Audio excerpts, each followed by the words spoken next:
Xin chào các bạn, hôm nay thì mình sẽ nâng cấp một cái con xe cứu hỏa điều khiển từ xa cho đồng chí lính cứu hỏa nha. Cái thùng này á, là bạn ấy gửi cho mình ngày 13 tháng 12 lần, năm ngoái là anh em ạ. Ở đây cũng gần tháng rồi mình chưa có làm. Hôm nay thì mình làm cho bạn ấy luôn, bởi vì đồ hiện tại đặt cũng khá là khó. Không biết làm sao nữa, bên Shopee bây giờ nó chuyển qua Shopee Express hết rồi, nó giao lâu cực kỳ luôn mọi người. Thôi bây giờ mình không chờ nó giao nữa, mình sẽ làm luôn. Rồi đây là cái thùng bạn ấy gửi ha. Rồi Chin su đệ nhị nước chấm nha.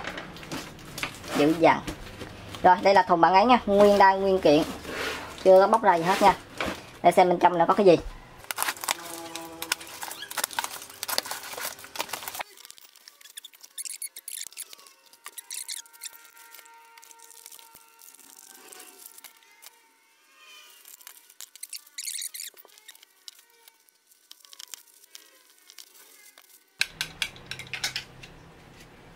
Không có cái nắp nha. Rồi, giờ mình sẽ bắt đầu nâng cấp con này lên thôi.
Perfect.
Rồi với các bạn là mình đã độ xong con này. Nói chung là phần khó nhất là phần lái, nhưng mình có cái báo đây rồi. Thứ hai là thêm một con EC để điều khiển chạy này, một con EC nhỏ trong này để điều khiển máy bơm. Nhưng mà máy bơm các bạn này thì sử dụng con XRX là con AX5S nha. Rồi con này nó đổi tên nữa ha ta. Đây mọi người ha. Ngày xưa con này nó có tên là AX5S, còn bây giờ đổi tên thành TG3 rồi. Đây hai con y chang nhau à. Con này chắc đổi tên thôi, đổi cái tem. Tại vì con này nó chỉ có được 3 kênh thôi. Kênh này là kênh mặc định của servo này, khi mà cắm vô ấy thì cái máy bơm này sẽ chạy thuận. Bấm lên nữa thì nó sẽ chạy nghịch. Đó, như vậy thì sẽ không có được. Giải pháp rất đơn giản, đổi lên con gửi của tay Dumbo là xong, cắm vô kênh 4 là ăn ha. Còn với cái tay này thì mình bó tay. Rồi, nhưng mà sẽ test chạy tới chạy lui trái phải cho mọi người nha. Đây thì cắm cái đầu vô là xong rồi. Cắm cái đầu thì có vẻ là cục pin nó không vừa đấy.